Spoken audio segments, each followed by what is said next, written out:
this thing that we started together out of air. You know, it's so cool, and we know if we want to keep traveling and performing the way we do, we have to treat it like we're athletes, or else we're going to hate life. Being really happy and joyful and having these experiences of ecstatic dancing and connection is huge for health. Sophie Tucker is an electronic dance duo whose meteoric rise has been catalyzed by a world hungry for connection amid global isolation. What began as an unlikely partnership between Sophie Hollyweld and Tucker Halpern has become something transformative. Their distinctive blend of Brazilian bossa nova and electronic beats has captured imaginations worldwide, from Apple campaigns to Oscar-nominated films, earning them Grammy nominations and platinum record status across 5 continents. The show that we put on is so different than if you were to go to that nightclub on any other night. For us, it's more important to make the best show possible. But perhaps Sophie Tucker's most notable achievement isn't this chart-topping success, but rather their ability to maintain balance and maintain authenticity in an industry known for excess and burnout. In a world of late nights and chemical enhancement that is the EDM world, these two have really carved out a different path, one that's grounded in wellness and mindfulness and intentionality, turning every performance into this positive community-building game that you can win. We are so in love with what we do. I mean, it's the best thing in the world. You go out and play a concert, everyone wants you to win. There's no other team trying to make you lose. Things can go wrong, but it's pretty nice. And you can win every night. You can win every night.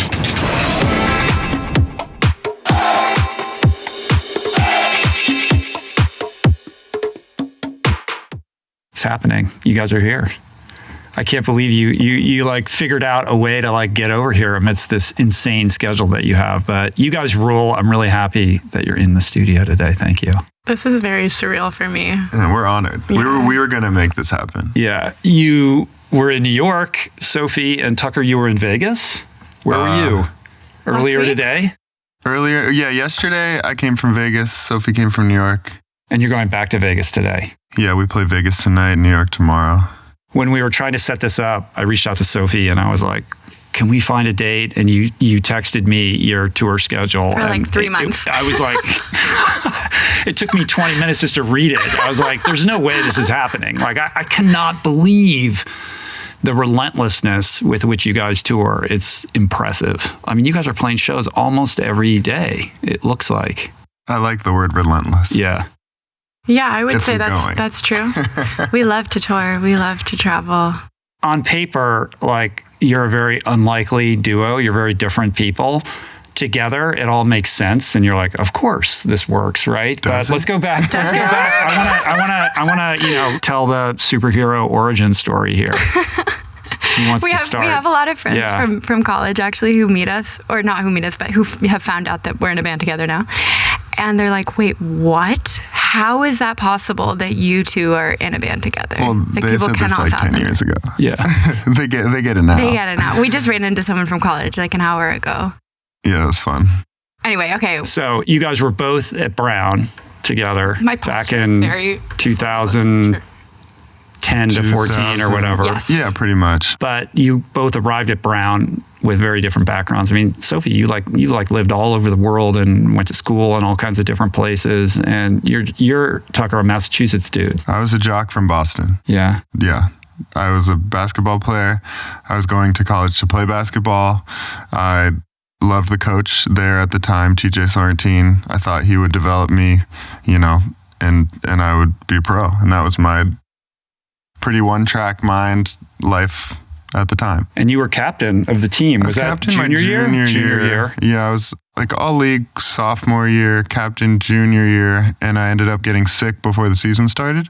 And I got mono, which normally, goes away in 3 or 4 weeks, and then you're fine. And my body never made it dormant. So I was actually really sick for 7 months. I had to leave school for a year to keep my eligibility for basketball, because in the Ivy League, you can only play the 4 years. In a 4-year window. Yeah. It's a little bit different. And basically, I didn't know what to do. I was just in bed not knowing what was wrong with me, really, not having energy to get out of bed. And I moved back to Boston and was in my childhood room, and I wanted to be productive and didn't know how I could be productive, but I always wanted to make music. So I watched YouTube and just started producing music, really bad music just for a long like time. Initially on GarageBand or something like that? Started or on figuring out Pro Tools? GarageBand and then FL Studio and then Logic, and ended up in Ableton where we make music now. But yeah, it was just, I just got obsessed with it. And the mono thing, like, it's still with you, right? Like, you're still kind of... Yeah, they ended up calling it like chronic fatigue syndrome, which is really an umbrella term for we don't really know what's wrong with you. For me, it showed up a lot in inflammation issues that I've had ever since. I was never really able to be the same athlete again. I came back the next year and I played one more year at Brown, and we had a new coach, and he just thought I wasn't working that hard, but I just physically could not do it. And it was really frustrating because it was my whole life. It was everything. I loved the game so much. I love basketball, and it just wasn't fun because I was just getting killed, and I wasn't the star player he thought he was getting as a new coach coming in, and I wasn't the same athlete anymore. And so what is the existential crisis that was visited upon you when you're, somebody who's just only been thinking about like your prospects in the NBA, like being a professional basketball player, just being kind of the overarching dream that's dictating all of your decisions? Yeah, I mean, NBA would have been great. Probably marginal NBA, probably European. But goals, yes. The identity crisis was the hardest part. I think I was known as a basketball player. I leaned into that so much growing up, and in college especially, that was what I was known for. And I didn't know who I was anymore at all. I remember getting back to school after being in bed and not socializing for, basically a year. And I was mumbling in a party, trying to be witty and keep up with conversation. And I just didn't, I was just confused, and I had no clue who I was anymore. Were you an artistic kid though, when you were younger? Like, was music something that you were drawn to naturally? I loved music. I played drums in middle school. I was in a garage band, but I don't read music. I didn't study it really. I just liked making mixtapes for my friends and showing people new music, and I just always loved it, but never had time. I was, from when I was 12 years old, going to nationals on my AU team, it was just basketball. And so in the wake of this mono experience, you're back at Brown, basketball's out of the picture. I presume this was your senior year, and you're trying to find, something else to occupy that focus and level of, kind of intensity that basketball occupied. Yeah, exactly. I basically found this new passion when I was at home in bed. Tried that one more year when I came back to school to play basketball, and was still just making music on the side. And then my senior year, the doctor said, you can't play anymore. You're running yourself to the ground. Your body can't handle it. We don't really know why, but you just really can't do it. And I had 1 year left of school, and I said, okay, I have this other passion. How do I make this into a career? I have 1 year to figure this out, because I got no backup plan right now. You're not going to go work at a bank or something. I didn't want to do that. I wasn't prepared to do that. I don't think I would have been good at that, and I didn't want to do that.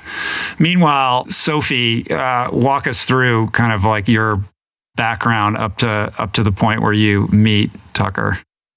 So I was born in Germany, and then I basically moved my whole life with my parents. So I went to international schools in Germany, Atlanta, British Columbia, Italy. Then they moved to the Netherlands, and they moved to Geneva. Were they diplomats? What was going on? So my dad is an international school headmaster. Even though I was in Atlanta, Georgia, I was in a German program. So the bubble of my life has always just been international school kids, no matter what. So wherever you city I've been in. You were in a school that wasn't of that place. Exactly. Yeah. Tell them about the high school. Yeah. So the high school that I went to was 200 students from 100 countries. and nobody could pay to go. So it wasn't like a rich kid school. Each country basically chose 2 students from their country to go to the school to be ambassadors of their country, with the idea that they would be future leaders of their countries, that then when they're leaders, that they happen to know the other leaders of countries like all around the the UN world. was a high school, like this is what it was. And it was started crazy? after the Second World War as just this hope to make peace in the world. Wow. Yeah. We could not have had different upbringings. I mean, but like the breadth of like your experience as a young person, that's very unusual. It was I very never left the country. Yeah. I didn't leave the country until I was Yeah. 21. Right. And Brown's like an hour drive from wherever you grew up or something, right? Yeah. Exactly. Yeah, and in the context of this high school, for instance, each room had to have 4 kids from 4 different continents, and nobody could share the same first language. So it was just so extreme in its internationalism. And the world that I grew up in was, high pressure. I think I always had this idea that it was my responsibility to change the world, to really help. And where does that come from? Well, it comes from the schools, I think, in part, and it comes in part from my parents unconsciously, which since then I just did this. Have you ever heard of the Hoffman Institute? Yeah. So I came back from Hoffman recently, and I came back to my parents and I asked them to basically tell me directly, like, hey, Sophie, it's not your responsibility to change the world. And it was very healing for me because I don't think they realized that they put that pressure on me either. Yeah. But it was definitely there. It was hard to convince her to start a band. We'll get there. It's part of the story, I guess, but that is real. She was very resistant to being in a band because she felt like she had to do. She had a responsibility. The heavy lifting of saving the world. I mean, Man. But yeah, so that was my sort of upbringing. And then I went to Brown and I realized that I was just really obsessed with Brazilian music. So I was taking voice lessons and I realized that I just wanted to sing the songs in Portuguese because I think my voice sounds better in Portuguese and I just like those songs. How many languages do you speak and how many of those did you learn through all of those experiences growing up? I really speak German, English, and Portuguese. And then I used to speak Italian, but my Portuguese has kind of overtaken the Italian. What is it about Portuguese and the Brazilian culture that captured you so thoroughly? It's something so bizarre. It's almost like someone has said, that I was Brazilian in a past life, which I'm not really a past life person necessarily, but it was the music. I heard the music and I was just so attracted to the sounds and specifically this sort of bossa nova style music. It's very intimate. The singers are basically like whispering into the microphones and it just suits my voice well. And so I was just singing all these songs and my voice teacher was like, Sophie, I think you should learn Portuguese because they offer it here at Brown. So I went to the Portuguese professor and I just told her I don't really have any connection with Brazil. I just really like the music. And so she encouraged me to take the course. And then at that point, I was just obsessed with learning Portuguese. So then I did a study abroad program and I moved to Rio. And I was so in love with everything about the culture that I learned about in Rio. Because? I think the first thing is the way that music lives in people's lives there. It's just, music is a central point of Brazilian culture. And it's crazy. You walk on the street and like the people just playing music on the sidewalk are like the most amazing musicians and singers ever. Like they and could it's be not a their Juilliard profession. or something. They're just like their side, like they're just having fun hanging with their friends on the stoop. Like or even it's crazy. Thinking about how important Carnival is to Brazilians, I think says a lot. The entire country takes off a week at minimum just to, sing and dance and party. And they spend the entire year prepping for Carnival. Their outfits and the songs and the samba parades in schools are just incredible. And I don't think there's any other place in the world that I know of.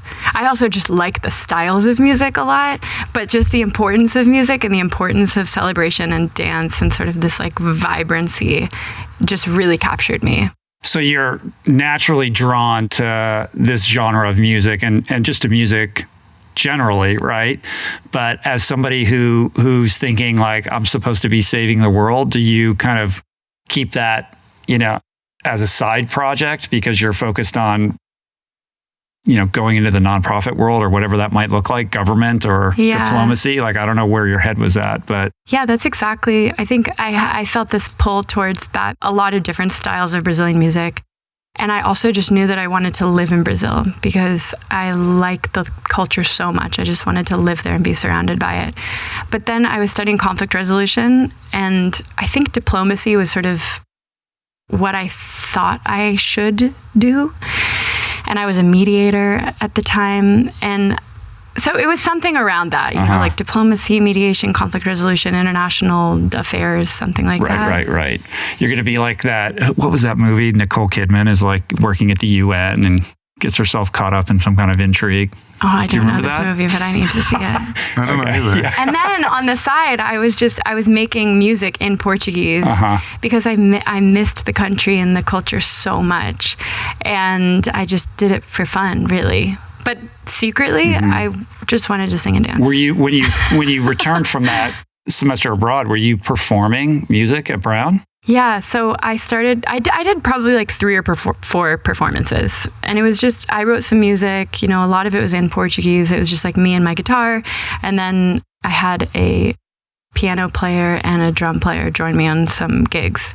And so we would play around school, and at the same time Tucker was also DJing around, and so we were hired. Were you like the DJ at at frat parties and stuff like that? I was the dude. So I went back to school like the after broy DJ. I learned how to DJ, but I wasn't that broy. I was always like the athlete that also had other friends, because Brown, I think a lot of colleges are like the athletes kind of stick to themselves.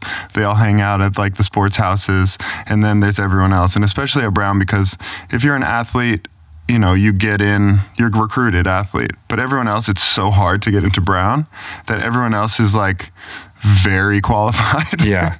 And there's a big difference socially between like the school's 5,000 people undergrad. I never saw Sophie once.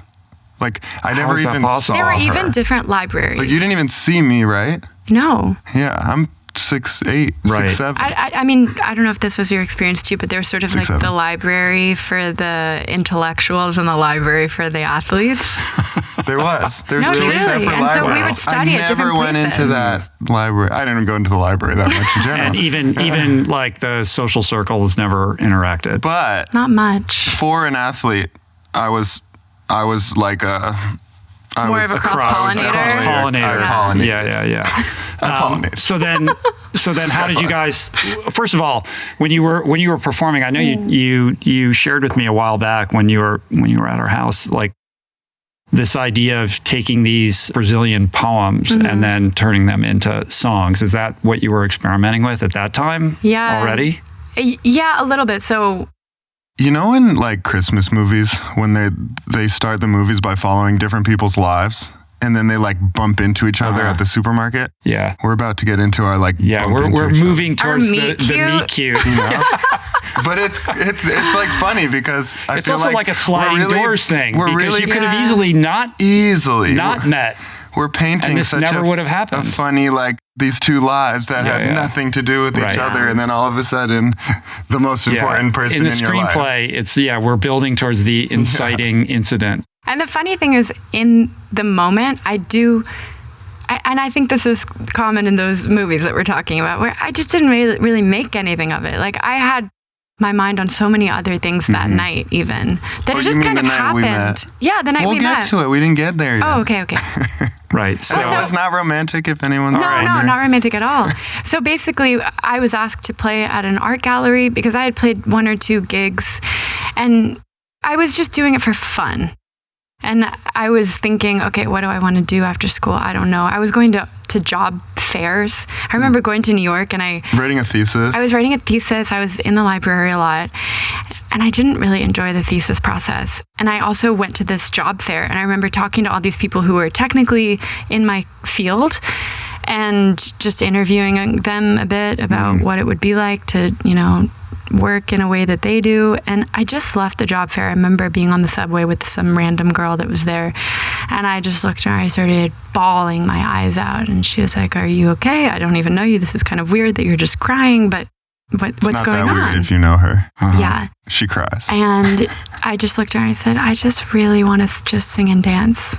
You know, I knew that that's what I really wanted to do, but I had to fight it really hard." So anyway, at that same time, You should have gone to Hoffman then. I know, right? I know, would have been It's okay. helpful. It worked out. It did work out. I was her Hoffman. Yeah. Whoa. Yeah, so I was asked to play my songs at an art gallery, and it was, for about 10 people at college. At most. Yeah.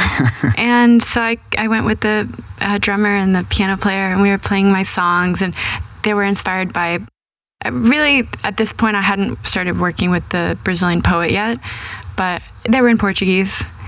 And Tucker was also asked to DJ that same event. So he came to the art gallery, and he came early, and he knew Bryn, who was playing piano with me.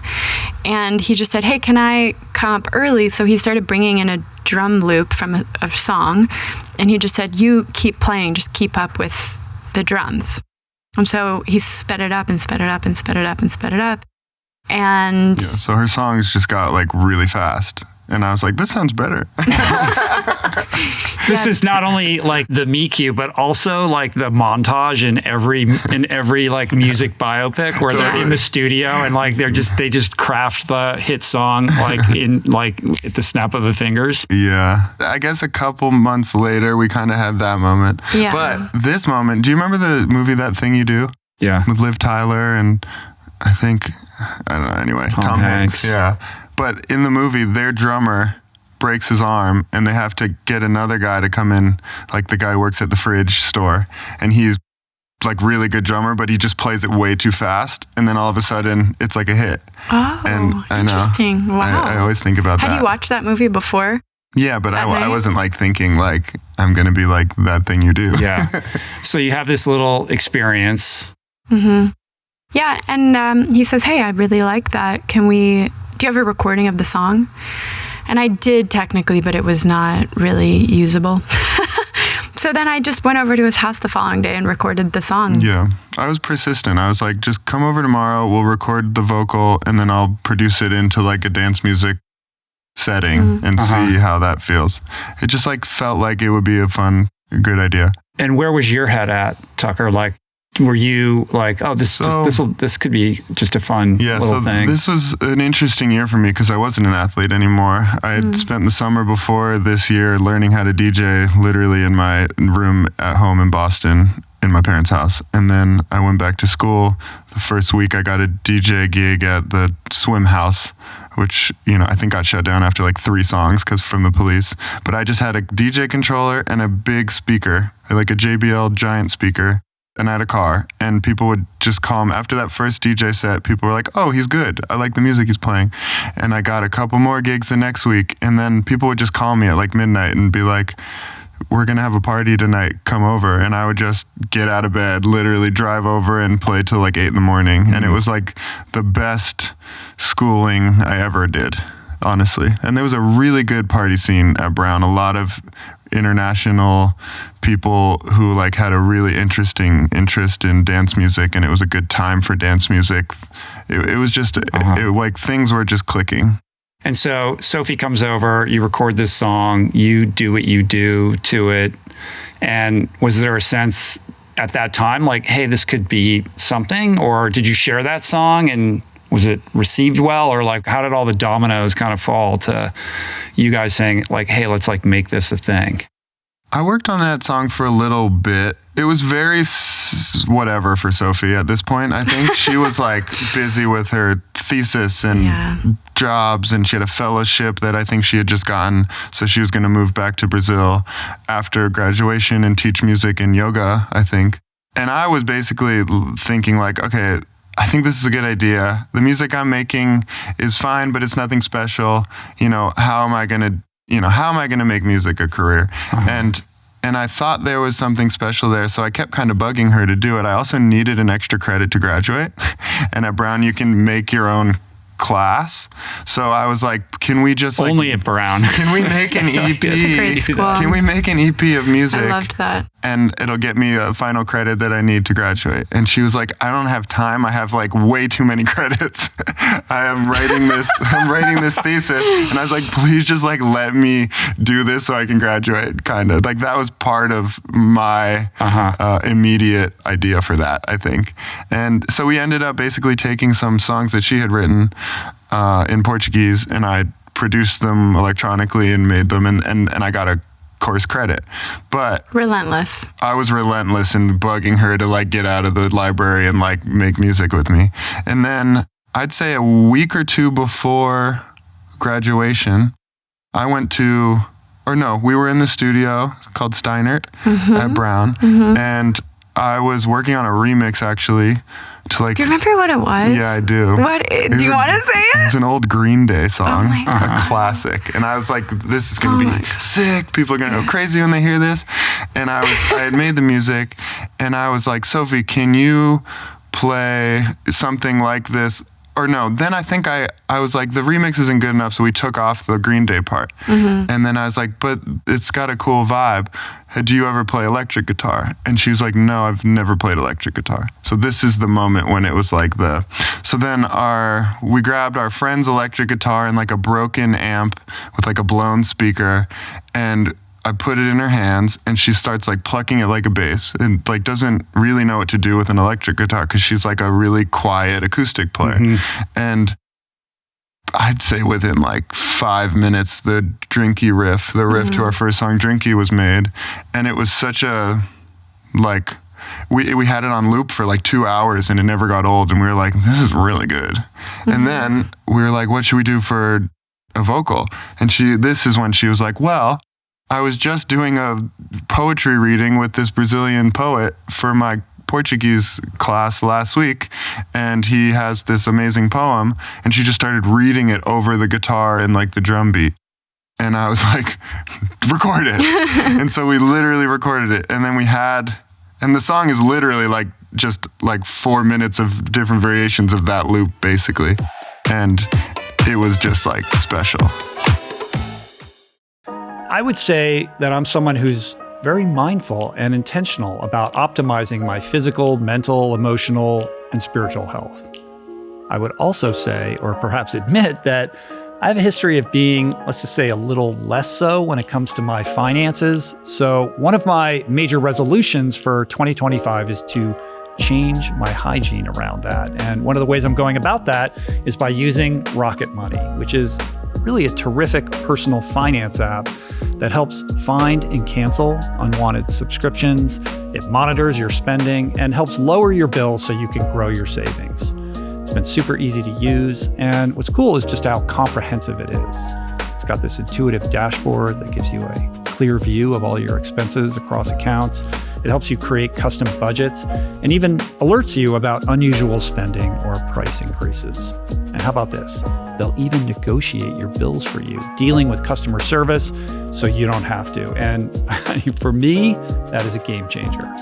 Rocket Money has over 5 million users and has saved a total of $500 million in canceled subscriptions, saving members up to $740 a year when using all the app's premium features.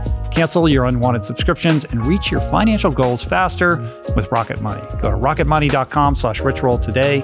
That's rocketmoney.com/richroll. As we enter 2025, we each have 365 blank pages waiting to be filled. So maybe you're ready for a plot twist, or perhaps there's a chapter of your life you wanted to revise. But it's not about resolutions that fade by February. It's about becoming the author of your own story. Therapy can be like having an editorial partner on this journey. It's not just for crisis moments. It's for anyone looking to develop better coping skills, establish better, healthier boundaries, or simply help you to become your best self, all of which experience has taught me, as someone who's been in therapy for decades, is something you really can't do alone. Everybody needs expert feedback. So if you're considering therapy, which I think you should, BetterHelp makes it highly accessible. It's fully online and tailored to fit your schedule. You complete a questionnaire to match with a licensed therapist, and you can switch therapists at any time without incurring extra costs or any charges. Write your story with BetterHelp. Visit betterhelp.com/richroll today to get 10% off your first month. And that's the song that ultimately gets licensed by Apple, right? And they use it for their product launch or something? Like, was it the iPhone 10 or the Apple Watch? That was an Apple Watch one. And so it was just on SoundCloud at that point. And then how much time later, in got between? nominated I mean, first for of all, a so you Grammy. bang this thing out pretty quick, right? And you put it on SoundCloud, and then how long before? No, there's a long period of time there, Yeah. actually. So if there was a movie made about it, it might would be seem quick. Yeah. But it wasn't. The longer version of the story is that we made that song, we made 90% of that song Yeah. that last week, right before we graduated. But we still weren't a band. Sophie was not trying to be in a band with me. And you're just trying not to be like a wedding DJ. Yeah, literally. Yeah. I was like, I don't want to be just a club DJ. That's going to be tough. But I don't know. I was going to figure something out. And I went to New York. I was friends with these DJs named the Knocks, who were a big group in New York at the time. And I showed them what I was working on separately. And then they were like, it's okay. And then I was like, well, check this out. And I threw them on some of the stuff we were doing together. And they were like, this is cool. You should pursue this and do this. And I was like, okay, that's all I needed. I needed one person in the industry to say, you could do this. So then I grabbed onto it. I literally stepped out of the studio, called Sophie. I think this was the day before graduation, literally. Yeah, I remember because it was right when I finished my final exam. Yeah. And at the time, that was a really big deal for me. Yeah, I don't know. I called her. And you were, crying after the job fair. So I presume you didn't get some job that you were sort of aiming towards at that point. No, but I did. So I had a fellowship to go to Brazil. So I was like, okay, I don't want to do that job fair thing, but I do know that I love Brazil. So I'm going to go there. I have this poet I like working with. Maybe I'll make some music with him. Then I'll at least be in Brazil, and then I'll figure out the whole diplomacy thing later. I wasn't in the cards. All right. So how did you talk her out of that plan? So I called her and I was like, let's start a band. We can do this. This song, there's something special here. And she was like, no way. I was like, no, I don't even know you. We were making music for the past you barely knew each other. 4 or 5 months, but we were never even hanging out socially. We didn't have the same friends. I think I brought you to a DJ gig I did once at this club called the Coliseum. And she was like, what is this? Yeah. It was like a rave. And she was like, I don't know what's going on here. And a little. You were pretty wide-eyed. Do you remember that night your dad was there? I know. My dad came to see me DJ for the first time, and you were there. I danced a lot. You danced. It was the Dripping in Gold. Yeah. It was a really fun party. Yeah. It was really fun. Yeah. But yeah, definitely we were throwing really good parties. So what flicked the switch then? Well, he was relentless. Persistence. Yeah, and he just made a really good argument. So what I did was, she said no. And so then I was like, okay, well, how am I going to convince her? And then I really thought about it. I think I had a conversation, probably called my dad, and we talked it through. And we were like, okay. Because I'd gotten to know her enough to know that she felt this big responsibility. She wanted to make a difference. She really wanted to go to Brazil. She had all this education. I think she felt a little pressure from her parents and from herself to be a diplomat or do something and really change the world. And so I called her back. It was over a couple days conversations. And I said, Soph, if we do this and it's successful, you're going to be able to help so many more people than if you go back, no one knows you, you're helping one person at a time.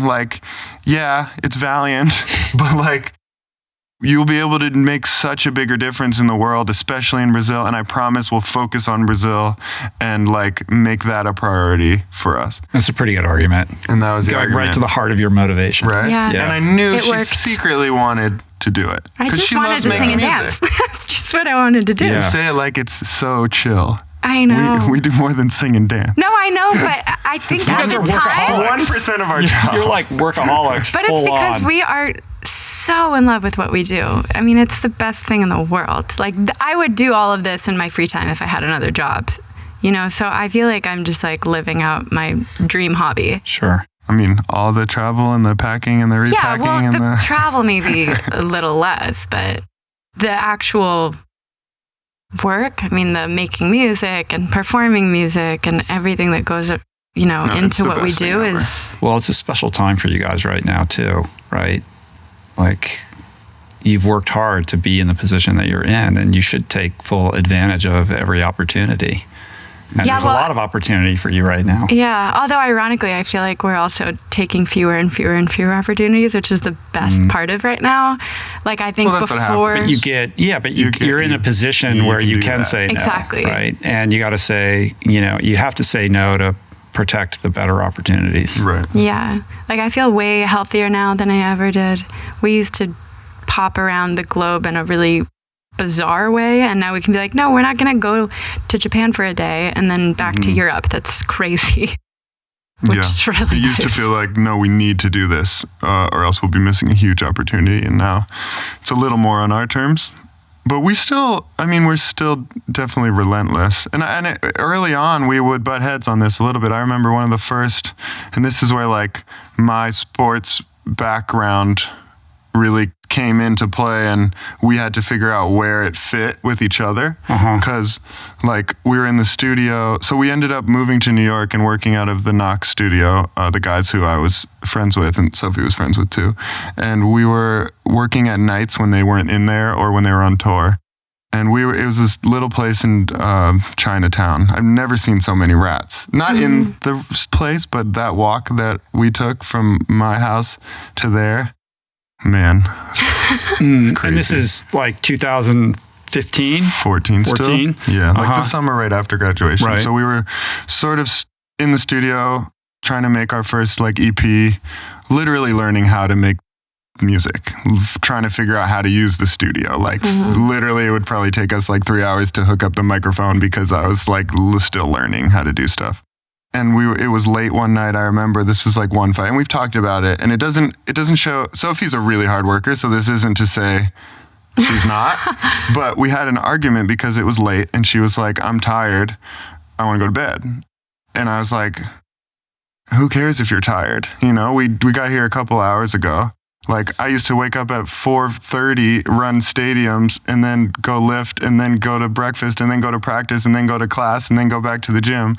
Like the things that you sort of have to do as a Division I athlete are just physically so painful that, and like physical pain, obviously better than I do. Well, but you just instilled with a sense of discipline early that gets reinforced and becomes just sort of who you are. Yeah. And so we would kind of butt heads, and she's like, no, but it's creativity. I need to like feel not tired to make the music and feel and I was like, no, you can just do it.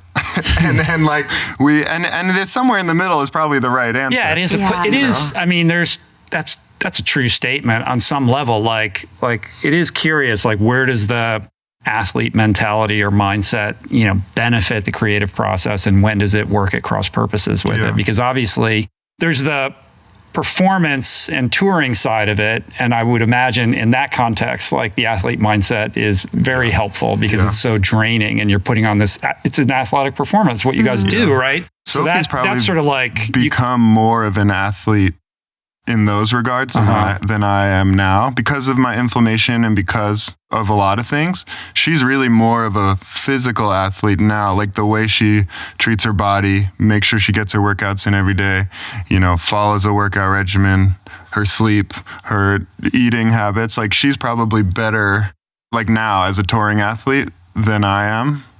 But it's just, but she's, picked that up. Yeah, I want to get into all that. We're working our way towards it. But I mean, I think for right now, on the idea of like the athlete mindset and when it's helpful and when it's not, like setting aside the touring piece and focusing on, the creative act of like making music in the studio or the writing and all of that, like you can't force that on some level. I mean, you can show up for it and be disciplined about it, but on some level, there's a sort of an allowing that has to happen, right? Like, kind of, but we're both kind of going like this with our heads because I think I think We have 10 met in years the later, middle. we don't still fully agree on it, maybe. No, I actually think But we that agree. tension is what is the Yeah. grist, right? That I really do think we found a nice middle ground, which is there are all sorts of things that you brought over from basketball and from your athletic mentality that I think maybe you've even changed your mind on. Like, you're like, oh, well, I've had, grown-ass men screaming in my face, telling me to get the ball or whatever they say. Yeah, it's helpful to have so this old is men easy. yelling at you when you're younger. Well, it's weird. From like age 12, it's the only time. This is one of the only things in sports that grown adults will be like screaming demonstratively in your face. But I think the weird. reason that I bring it up is because he does bring it up a lot. And I'm like, yes. And I actually don't think that's how most humans get motivated. In fact, I'm pretty sure that's not how I get motivated, So moving a bit away from what you were used to, what is that thing? No, I don't think I necessarily get motivated by someone yelling in my face. Oh, okay. Just for the record. Yeah, no, that's good to know. But I definitely don't get shook from criticism or negative comments, or you learn not to get shook by stuff as much. And I think and that's a big help Yeah. in this business, I think. And a that lot of took me a people second. who didn't have that sort of sports background, they get very shaken by criticism or hate or whatever you call it, trolling, whatever you call But it. I think in creativity, it's really important to show up in times that you don't want to show up. And I think that's something that Tucker definitely brought to the band. That's the Stephen Pressfield war of art. Like, if you're a pro, you show up for it no matter what. Some you days show it up comes for and the some days it inspiration. doesn't. And so there's the discipline piece. But then there's when you are showing up, like, how do you open yourself up and be a channel rather than like you're in the gym and you're just like pushing and how many reps can I do? Right. And there is definitely that point where I think it's okay to say, you know what, not today. It's not happening, and we're not going to keep pushing because now we're just working hard and not working smart. So I think we're still developing, How much of the writing process do you guys do together versus you go your separate ways and then like bring ideas to the table? It's really both. Yeah. We do both. I mean, a lot of our songs and albums and things were like made from both of us being in the same room together from the beginning. But we'll always start an idea with something, maybe something coming from Sophie or something coming from me, or an old jazz song that I found that I think Sophie would find interesting or sound really good, like reinterpreting, or Sophie, just playing guitar in a room late at night, thinking of an idea. It's all over the place. Yeah, well, I think we're individually always collecting ideas and just looking at what is inspiring us. And then when we come to the studio and when we come together, we kind of do a little show and tell. And we're like, well, this is a beat that I made last night, or like these are some words I've been thinking about, or this is a concept I really want to write a song about, or here's a melody I thought of, and I wonder how it could work with the beat that you've been inspired by, or the sample, or whatever. Yeah. On some level, like the idea of like mashing genres, I mean, it's not entirely new. I mean, Aerosmith and Run DMC, all these sorts of, kind of experiments with this over the years. Moby, like everything that he did by taking, kind of older music and putting it together. When you reflect on like kind of what you guys do specifically, like what is it that you think makes it stand out or is unique beyond the fact that you're singing in Portuguese or in different languages? And using these bossa nova kind of like overtones? I think there's a couple. You can go first. I'm curious what you'll say. I think it's just that we're two very different people. And so the combination of what he's inspired by and what I'm inspired by is often kind of bizarre, because there are not many people in bands with two people like us together in one band. But everybody assumes that you're together. You live together now. Yeah, like you spend all your time together, but you're not together. And we'll be listening to different music. If we're both sitting on a plane ride, you couldn't imagine how different the music in our headphones are. It's a Venn diagram, and it's like so much of the things that I like and that I do and that I'm interested in life are things that do not overlap with Sophie, and vice versa. Yeah. But the small overlapping moment is what Sophie Tucker is, because we both love it so much and we both get so excited about it, even though our overall interest circles don't overlap that much. So like it's something like if we both get really, really excited about it, there's something special about it, because coming from such different places, perspectives, backgrounds, we both still love that. So it's got to cover a decent amount of people. So you're in New York, you're in the Chinatown studio, like banging out this first EP. How long from that experience to like the SoundCloud to Apple to, kind of having your first licensing thing and having like the visibility that comes with that? So basically, it happened pretty fast, right? Not really. I mean, it depends how you look at it. It's relative. Yeah, relatively it did. But we made our first EP. Pretty much finished our first EP, and then in the summer after graduation. Yeah, and at the time, I was an obsessive runner, and I realized over time there was this pain in my foot that I had a stress fracture in my sesamoid toe. And so I started wearing a boot on that foot, But I kept moving and I kept doing a ton. We were out we just moved to New York. We were out every night. It was such a fun time. Yeah. But, you're walking a lot. Yeah, and dancing and on my feet. Anyway, and then I basically developed the pain in the other foot. So I had sesamoid fractures in both of my big toes. And so my doctor just looked at me and he was like, you really only have one choice. You have to go into a wheelchair.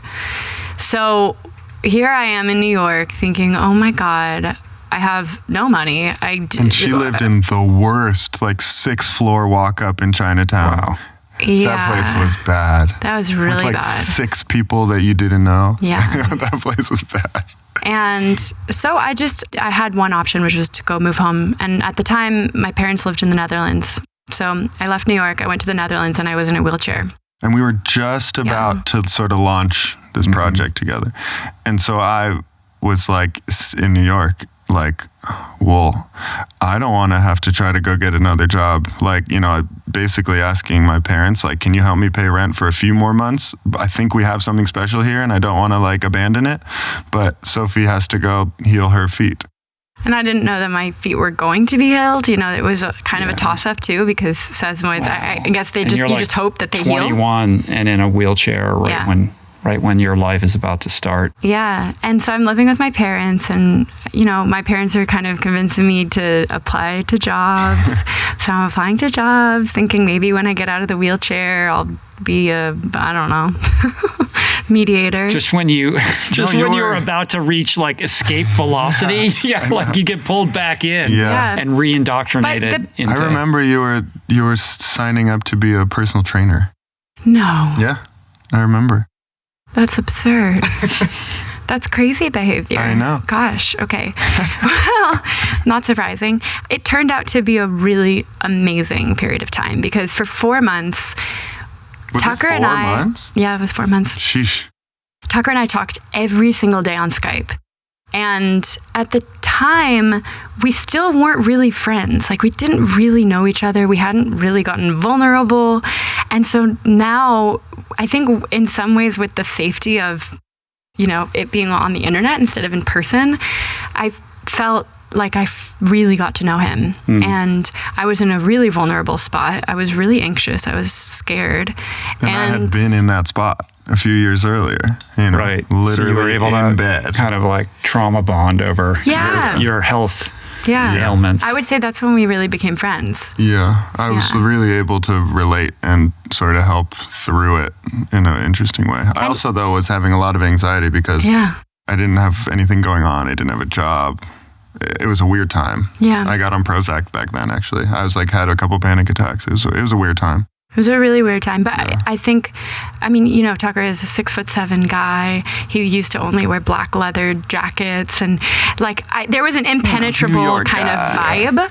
And suddenly, I just saw this sort of softness under that, and when he was going through panic attacks and anxiety, and I was having all this fear and anxiety, I think suddenly we saw each other's humanity in a different way and became friends in a different way. And we were able to say, okay, if we're going to start this band together, what's important to us? What are our values? What do we like to look at? Like, what fashion is interesting to us? What part of the world is interesting to us? You know, we had to just ask all of these big questions, and we had the time to actually mull it over, and it was an amazing period of time in the end. That's a very kind of mature way to approach, you know, the kind of formation of a band, to like exchange, you know, what your values are at the outset. Well, you know, that's highly unusual, I would imagine. If you have a chance to start a band with someone who studied conflict resolution. Yeah, you're right. You should take advantage of that, right? Because of course, you know, the most, you know, successful bands all fall prey to their inability to navigate conflict, right? Yeah. And as like the success, you know, as you sort of scale up your success, then the stakes get higher, and I would imagine like that ratchets up like the potential for explosiveness if you don't have those skills to kind of work through stuff. It's been communication for us, like really outward, open communication. If anything's ever bugging us, we don't like keep it inside and let it grow. It's just a talk it out. And I'm a full goldfish. Like, I was a shooter in basketball. You know, if you miss 10, that means you're going to make the next 10. You forget about the last shot and you just make the next shot. It's amazing always. for me. So like, so there's no, you don't have like, there's no residue for the ever. Yeah. I will literally forget about it. That's a superpower. It actually really is. Yeah. Also start a band with a goldfish who will just forgive you for anything you say, you know. I'm just not very sensitive. If you can't like say something that's going to like kill me also, I don't know. Like, I'm sensitive in ways, but not like... What is the like the impetus between you guys are not together but you live together? Like, why did you make that decision? Did it not occur to you that maybe your relationship would be healthier if you had at least some separation? Yeah. Didn't occur to us at all. I mean, relentless. Yeah, relentless. So then it could just be 2-4-7. It's just 2-4, right? Yeah. Yeah, but I you wouldn't miss a single opportunity. Well, just ideas. Like, when you get inspired, like, we're excitable people. We work off excitement. So if I'm just chilling on a Sunday and I have a great idea, she's there, and we just will like cancel plans and hit it. Sophie! I'll make her cancel plans and we hit it. But I will say that I think that right now in the evolution of our band, I feel like we're kind of individuating for the first time. You know, we're kind of like, maybe we don't have to live together. You know, I think we're accepting that we have, like, Tucker did a gig without me for the first time, like, last week. But it was a private gig. It wasn't like a, you know, it was like a wedding. But still, like, that's the not first like time it ever happened. Not like a wedding, DJ wedding, like a Sophie Tucker performance at a wedding. I get it. Yeah. I get it. So I think there is, we kind of had a coming together where, you know, we moved in together, in 5 years ago, probably? And it just worked really well. 6 years. Yeah. But he just bought a house on his own, as an example. So the first few places we lived, we like split them. So we bought them together. Mm-hmm. And then we still live together. I mean, I technically bought this house in Las Vegas, and she has like, you know, I made sure it had like a good separate private area that Sophie would like, so she'd like to be there. But still, he gets to go decorate the house exactly how he wants to do it. Hell yeah. How does it work though if like you like when you're cohabitating and like you like are dating somebody else or you're bringing other people back and like, you know, like it creates a complex dynamic, I would imagine. For sure, complex. I mean, yeah, you're kind of dating both of us in a way. Yeah. That comes with the package. Like, not really. That's a stretch, but it's a we litmus definitely test come too, because if you bring someone in and they can't handle that, they're out immediately, right? I think we also both handle it very differently, but our dating lives are also very differently. Different, sorry. Well, I mean, you know, I dated his best friend, and his best friend lived with us, so that was a dynamic for a while where it was kind of just the three of us. It wasn't really like, he was my boyfriend, but also they were best friends, so that worked really well, actually.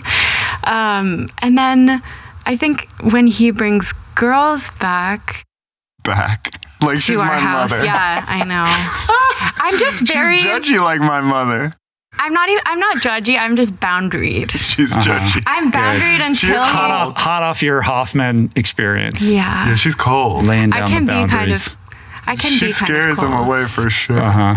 Yeah, but only until if I see that he really cares about them.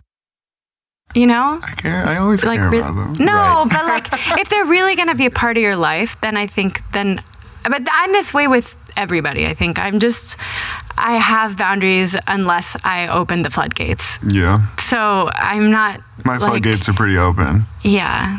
But we live together, so it's different. Sure. Like Tucker's more of the like be friends with everyone. Everybody. Yeah. Have everyone over. They're like fam, even though they met like a week ago. Yeah, but I like it's having amazing. like a clubhouse feel. Right. I mean, that's the vibe that I get from you. Maybe that comes from basketball, or maybe that's innate to you. But like you're like a team player guy who needs a lot of people around all the time. And Sophie strikes me as somebody who maybe isn't always down for that. Not in a derogatory way. Like your quiet time, your down regulation. Solo time is important. Yeah, I spend a lot of time in float tanks. You do. I do. Yeah. You know where they are in all the cities where you visit? She does. Yeah. Really? Yeah, I've Literally never every done city. one. How do you guys down-regulate after a show? I mean, these shows you guys do go into the wee hours, right? And then you're traveling to the next city. I just know, like, even if I just do like a talk in front of people, like it takes me a long time to I can't just go to sleep. How do you like de-escalate those experiences that are so like hyper peak, with thousands of people, and then do it night after night after night without exhausting yourselves? Super differently. Super like different. everything else. Yeah. I can just go to sleep. Isn't that amazing? You can just sleep anywhere. Yeah. That's another superpower. I mean, yeah. Not always, but pretty much I just go to sleep. Yeah. And I do a lot of different things. I mean, one thing I do is a float tank. I feel like doing that once a week is a game changer for me. And I found one in pretty much every city in the world. They're everywhere They're now. everywhere, But yeah. like it's when you amazing. conclude a show for the night and you're like, I only have this amount of time to sleep. Like I gotta like figure out how to like.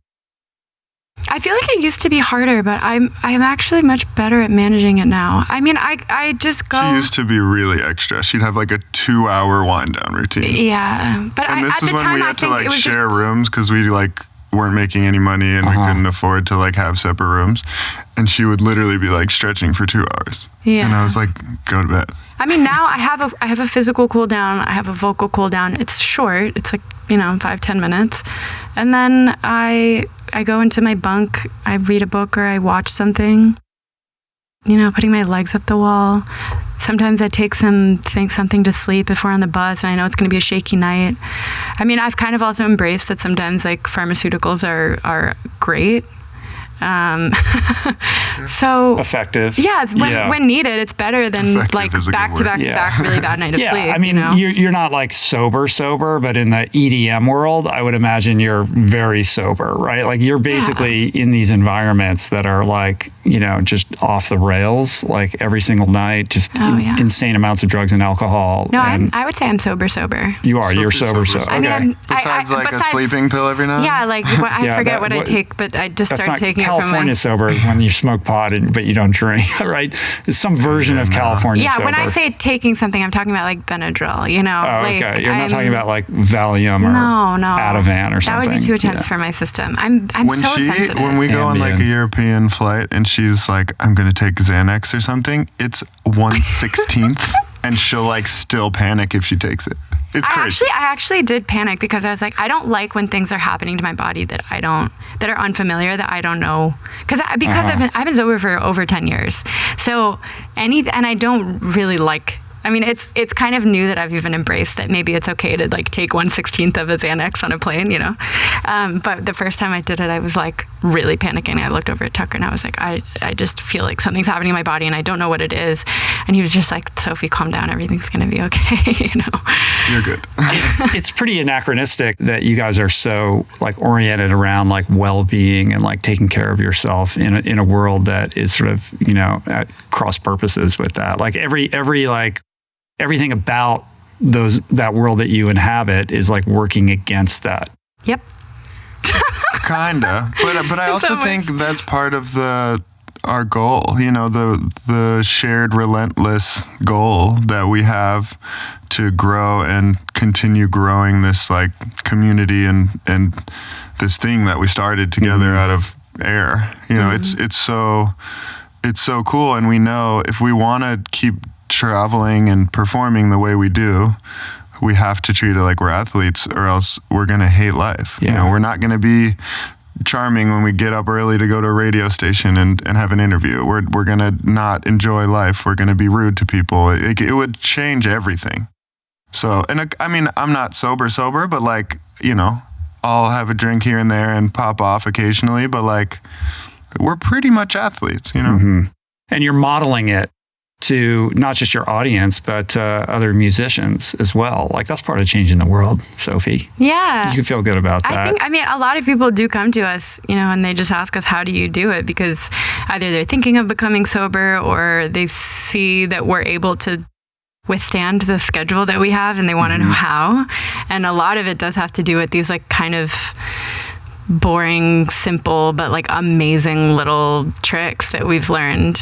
But I also think that it's important not to discount the role that joy plays in wellness. Like to be truly well and truly healthy, I think being really happy and joyful and having these experiences of ecstatic dancing and connection is huge for health. Like, I feel like all of our cells in our bodies are like, really ooh, yay. That's the experience you're trying to create in your shows. Like, it's really a joy spreading kind of happiness, experience. So it's not like the environments that we're in or that we're creating are like going against, being healthy. I think they actually, like, for example, you're playing in Vegas tonight, right? Yeah. At like what casino? Like, so 1 to 3. Like one of those like pool party like kind of situations. Nightclub, so it's inside 1 a.m. to 3 a.m. I mean, those are pretty unhinged environments. That's not the most healthy environment. But the past 2 months, we've been on our live show tour, which is a concert. Most of the shows are from like 9 to 10:30. It's, we have dancers, I ice after the shows. We tour on a tour bus. The hours aren't that crazy. I was going to say this earlier when you said what makes you unique, separate from the Portuguese and stuff. And I think I never answered it, but I was going to say, we have a live show, which is like a concert. It's like a spectacle, an experience, a show to watch. But then we also will have a residency in Vegas where we DJ, and it's a party, and it's a totally different experience. And then we're also now doing these like going to do, we haven't really announced it yet, but there's going to be this like sort of jazz show and strip down and doing all those things, but being ourselves. There usually just isn't like a DJ act who plays in Vegas who will also do a jazz show in a Blue Note or something like that. Yeah. And I think it's because that's super different. It's just different, and we don't feel limited to genres, which I do think in dance music, it's very genre specific. Yeah. So I think it's good and bad. Sometimes we don't fit in, and then it's harder for people to understand what are we. If they're coming to a Sophie Tucker show, they're like, well, first of all, most people think Sophie Tucker is one girl named Sophie Tucker. And then so they're like, who's the tall guy with Sophie Tucker? Yeah. So like we're working against that already. It's sort of like a Eurythmics situation a little bit. Yeah, Annie Lennox, Dave Stewart. Yeah. And it's like, so then, and then it's like, well, is it a DJ set or is it a live concert? Are they going to be playing instruments? Are they going to be DJing? Or is Sophie going to be playing an acoustic guitar and singing jazz music? Like, could be any of it. Well, we try to make it clear. We try to make it as clear as possible and understand what you're getting into. But it's a plus and a negative, because I think sometimes it's better for people to just know exactly what you are. They can't pigeonhole you, but what makes you interesting is the fact that it's different, even if it challenges people to figure out how to like where they're supposed to compartmentalize you or plug you in. The other thing that also really excites me is, typically if you're going to Vegas we're playing at Marquee tonight from 1 to 3 a.m., you're almost always going to see a dude DJ up there with a bunch of girls, in like little outfits dancing around. When you come to our show, first of all, I think I am maybe the only woman on the lineup of this year. Yeah, the residency lineup. And we There's bring like our like fabulous flamboyant dancers of all different genders. And the show that we put on in that same environment is so different than if you were to go to that nightclub on any other night. Yeah. And that really, I really am excited by that. Cool. Yeah, that drives I'm us. proud of that. Yeah. Sort of changing culture a little. So you're changing the world. I heard you tell a story about, I think you were in Paris and you were backstage at some event, and there was a French band that was going on, and like they couldn't believe that you weren't drinking before the show. Do you know, Oh, you know what yeah. I'm talking about? Yeah, I actually know That's exactly a what long you're talking time about. ago. Yeah, they really couldn't believe that we weren't going to get drunk before the show. People always think we're on all sorts of drugs or that we're drinking, or, I mean, It's an easy assumption to make because if you're in this world, like obviously maybe that's what, attracts you to it or must be part of your experience as well. I mean, what is it? What's on your music. What is your green room routine and like what's on the rider? We like work out in the green room usually. we have our teas. These are our teas, the mate teas I know, I we was have going on to ask you our about rider. this. It's very smart to put them in cans that sort of look like Red Bull. Yeah. That's very like consistent, Yeah. with It's like a healthy energy world, rather than something else. And then it's like mate tea. No, it is Yeah. mate It's tea. mate tea. It's really Novo. When did you Novo start? Foco. When did you start this? So it's actually, we got involved a few years ago. It's originally a cachaça company. So it's the alcohol that is a Brazilian rum that you make out of sugarcane and you put in a caipirinha, which is like the Brazilian national drink. And Sophie, as a sober person, basically was like, look, I love this company. I love the mission. And they plant they're doing a lot of reforestation in the rainforest in Brazil. Mm. And Sophie was like, but I'm sober and I feel a little uncomfortable representing an alcohol company. And everyone was like, makes sense. Mm-hmm. But she said, but can we make a non-alcoholic, part of it and like something that she can really get behind? And so that's what Novo So Foco is. one of the things that I love about it is that we have an alcoholic version of this. And so you really feel like you're participating in the same way when you have this, Right. but then Tucker has, the alcoholic version that's like slightly different and it's a different color, but we're still like at the same party having the best time ever, not feeling like we're in totally separate planets. Right. Here's where I keep all of my supply of momentous supplements. This is for sleep. This is on the daily or things that I rotate in and out of. But for post-workout, all you need is the momentous 100% plant-based protein. A scoop and a half is 30 grams. I put it in my morning smoothie every day. Supplemented also by Momentous's creatine, just one scoop, which is 5 grams of creatine. And when you're on the go, just grab a few of these travel packs. I have a couple in my car, so I always have my protein needs met. Listen, there's a lot of BS in the supplement world, which is why I trust Momentous's industry-leading quality standards.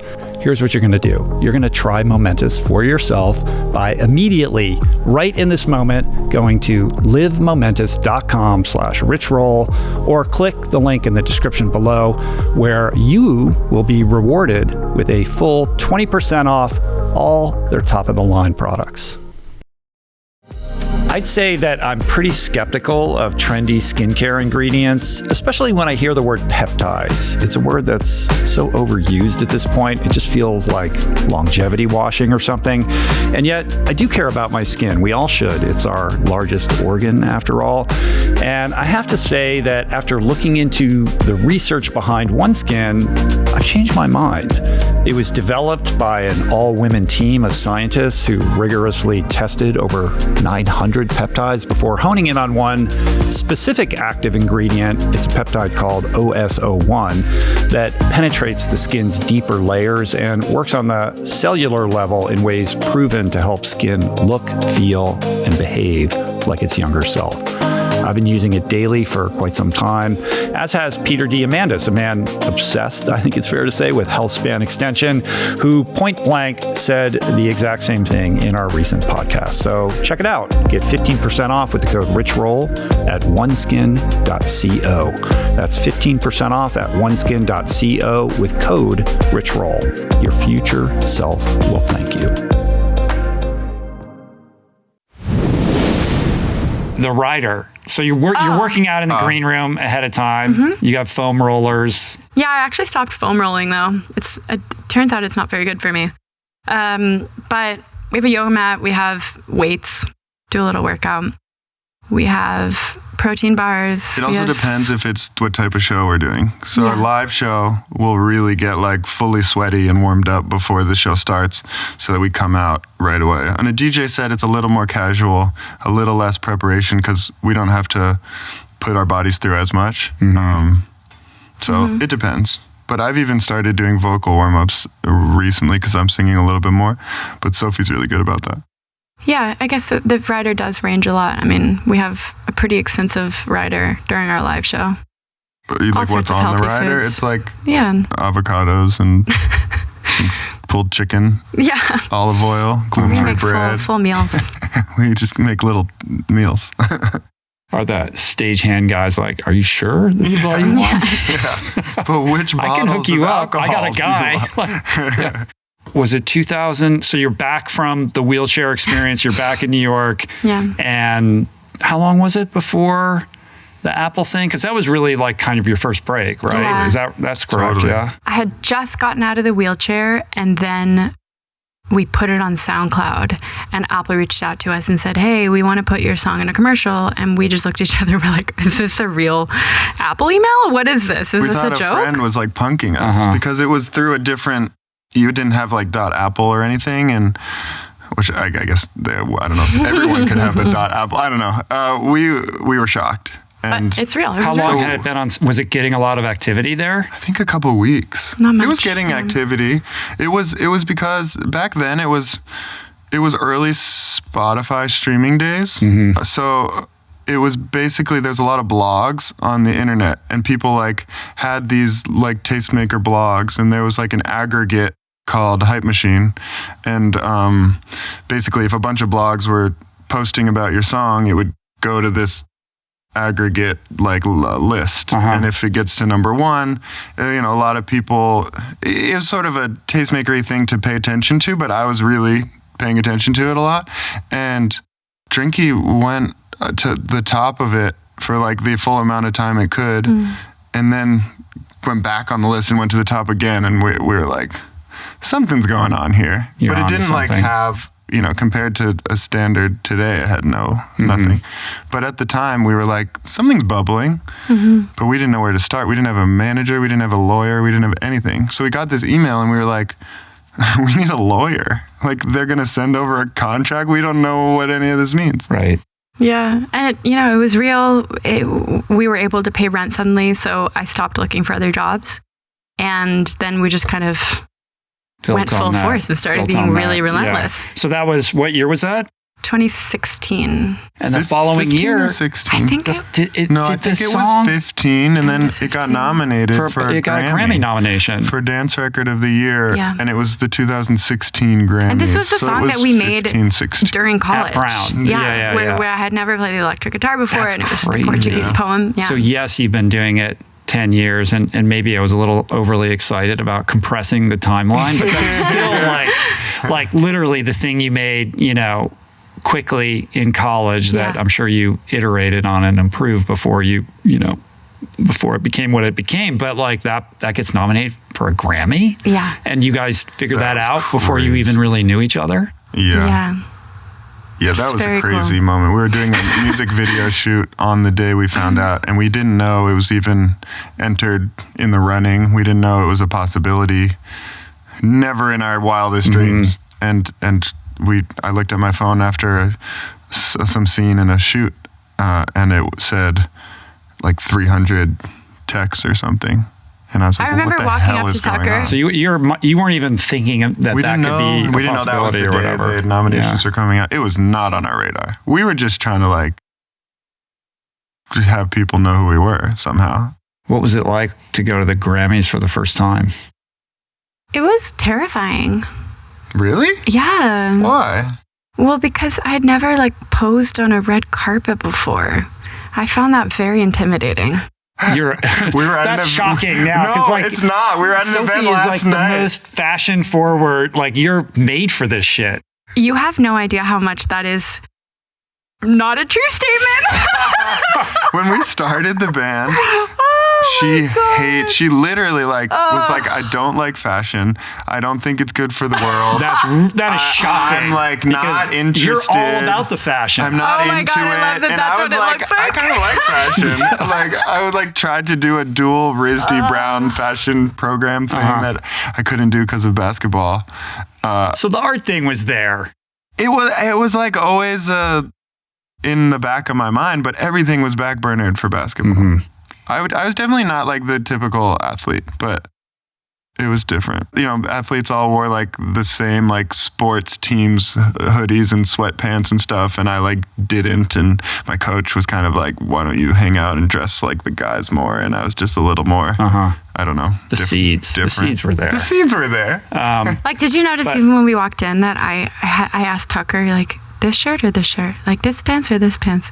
Like, he's kind of... No. I've made... When I look back on things, I've made some horrible decisions. that is also true. That is also Well, if you're going to be fashion forward, you know, a lot of it's not going to age well. That's true. You know? That's true. Yeah. That's what I try to tell Sophie. That just goes with the game. Right. When I see old photos, I try to make that argument. It could get rough. But anyway, you're at the Grammys. Yeah. And you're overwhelmed by it. Yeah, well, I think the experience of going to the Grammys, watching the Grammys, being around all these other artists, that was really cool. For me, the thing that was intimidating and just like scary was the red carpet and the dressing up and the posing, like that stuff, which honestly, it's funny that it feels like that is me, but it still makes me uncomfortable. Last night we were at because an event. there's the contrived nature of like what that process is like to walk those carpets and stand there. God, it's so weird. Yeah, it's weird. Uncomfortable. But the fashion piece, though, like just the way you kind of like, you know, rock it out. Like to me, I would have assumed that was sort of a natural thing for you. No, it's definitely new, and I definitely get a lot of help on purpose because I feel like I could walk out of the door and just wear things that I would deeply regret. And actually, in many ways, at both of the Grammys that we went to, I kind of regret what I wore, actually. And I remember being like, oh yeah, let's try that new hairstyle. That looks good on that person. And then they did it. And then I walked the red carpet and I looked at pictures. I was like, I should have never tried a new thing on such a sort of visible moment. But well, we learn. Yeah, it's always a learn. Like even last night we went to a red carpet, and as we were in the car, I was thinking, it would be important maybe to figure out how to pose, you know, in these jeans, you know. And then I got there and I was like, too late, whatever, I don't care. But I was kind of uncomfortable, and I was kind of posing weird, and it's very unnatural for me. Yeah. It's something that you actually do. I think it's good that it maintains its unnatural quality. If it starts becoming too natural, then there's. I think maybe that's concerning. The worst part of those, the photographers are like, "Who are you?" And they're like, "Why should I care?" And I'm like, I don't know. Let me just walk. I don't know. You know, or like that you walk by all the people like doing interviews and they just don't want to talk to you. And it's like, okay. Because someone more important is like, you know, welcome to Los Angeles, basically. It's just so. But you go, so yeah, you went twice because you had an album nominated in 2019, right? Yeah. So you've been twice nominated. Mm-hmm. Now you have something like 3 billion streams or some crazy number that you can't wrap your head around. Like. It is something crazy that I can't wrap my head around. Yeah. What were the other kind of were there other big kind of like breakthrough inflection point moments? Or has it just been the grind of, you know, like the relentless sort of grind of building upon each little win? I feel like in a sort of era of like viral things, we have been kind of on like a slow growth, you know? I mean, slow relative, you know, I'm sure it's not slow, but like there was never a crazy moment when all of a sudden we had a number one hit and things were crazy. Yeah. It's been really like we're growing this community. We're figuring out who we are slowly, like even with clothes or even with, how we act or anything, how we eat. I wasn't gluten-free when we started. Like there's so many things that I feel like we're like learning about ourselves, and it contributes to our growth in different ways. Mm-hmm. Yeah, I kind of feel like the most recent tour we did was an inflection point, but not in a really big, explosion kind of way. It was more just that I feel it solidified what we're about to the people who came to the show. And we just finished the North American live show tour for our album Bread. And we put so much into this show. I mean, it was more production and sort of volume, quality of everything. I mean, we just put a lot into the show. And it felt like the entire audience came dressed up, like ready to have the time of their life. We got to talk to a lot of people at like the VIP thing before the shows and kind of hear from them about what the album meant to them. And it was just internally, I think, a really big inflection point because we got to actually see how our message has been translating. And it just feels like it's very cohesive or intentional. Of a piece. Yeah, it feels like it's making sense right now. It makes people are finally sort of able to make sense of it in their own minds. Yeah. It felt like from an outsider looking in who knows nothing, like it was a leveling up year. Like you did like the Today, you were in New York when you launched, you did the Today Show, right? Or like one of those morning Good Morning shows America. and like the video that you made going down, like on the street with all of that felt like, oh, this is entering like a more kind of mainstream awareness, consciousness level with what you're doing and all the like your Times Square billboards and all that kind of stuff that came with that. It's felt good. Yeah. Like it just keeps sort of growing. And I think for me, I don't know, I have trouble reflecting. I just not trouble. It's cool when we do it. I just don't do it much. Yeah, because I don't remember anything that happened. But like I'm always looking to keep the momentum, and like what's next is just how I feel like I'm built, which I think is not good for some things, but also it keeps the ship moving. And so I'm always thinking like, okay, we just finished that tour. I can't wait to the next bigger tour. That's just, and I don't know if you're always thinking like that. Yeah, I think we're a little bit different in this way. Yeah. I definitely also think about what's next, but I think maybe I reflect more or. Probably. Yeah. I don't know. But I kind of feel like we do also pause, to just be like, this is really cool. Like, this is something that we dreamed of and now we're doing it. I'm glad you do that. Like, just the word pause in and of itself, like it doesn't, because when you look at like your life, it doesn't look like there's any pause. I don't know if pause is the right word. Well, I also feel like there's a surprising amount of pause. Like, the schedule looks crazy, but I don't feel crazy at all. Like I used to feel crazy, but I feel like now because you acclimated to it, or you found a way to like be equanimous amidst all of it, or like tonight when we finish our show. No, I'm being totally serious. Like I hope you're gonna sleep a little bit before you have to go on stage at 1:00 in the morning tonight. No. But then the real problem is we get off at 3 and our plane takes off at 6 to go to New York. And then we land and you lose the time, and then we play when we get there. Okay, so I used to freak out about that. Call her then. No, but see how she I used to freak out about that all the time. And I used to be like, oh my God, I'm only getting 3 hours of sleep tonight. I'm freaking out. I don't feel well. Oh my God. But now I keep this log, and I've been keeping it for a while. And I think sleep tracking is really dangerous for me because I get really obsessed with the numbers. You would just be in the red all the time. Yeah. But the truth would start to wear away on your brain. Yeah. I do count how many hours I sleep and the quality of my sleep. And I look at it only after a week has passed. And then I know over the course of 7 days how much I've slept on average. And every single week, I always sleep the same amount. That's what's so crazy. Over a 7-day period of time, I'm always between 7.5 to 8.5 hours a night. Whether I have a week where I'm sleeping, consistently 8 hours a night, or whether I'm having a week 3, 4, 5, 12. Yeah. And so I kind of stopped freaking out about the 3 hour a night thing a while ago once I realized that my body always recalibrates and we'll figure it out. And I haven't gotten sick in a long time. I feel really healthy.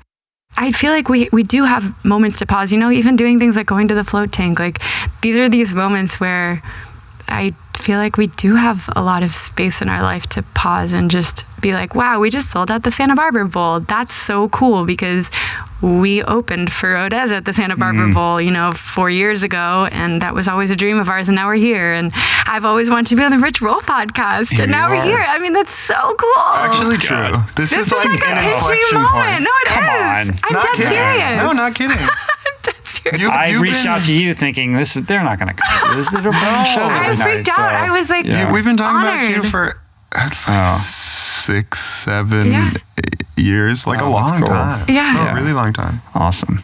Thank you.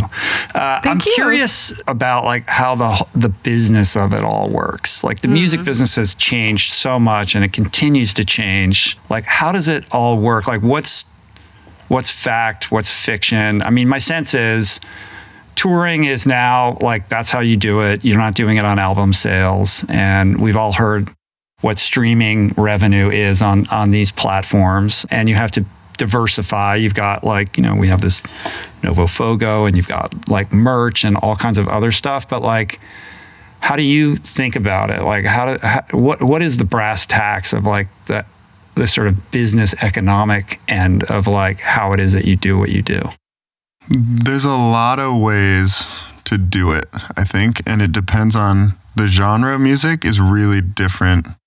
Like the industries are completely different. How things are handled, how contracts are handled, like when you get paid, depending on if you're like in pop or hip hop or dance. And we're kind of, in dance and pop and alternative somewhere, in there, more in dance than the other. But I would say for us, an interesting thing is you don't really make money touring as a band. When we DJing, there's much less overhead. So we can go with a USB stick and headphones. We can go to a club. There's already lights and you just maybe bring a USB to give to a visual person and then you have a full show. And that doesn't cost much. And so you can take home more money DJing for sure.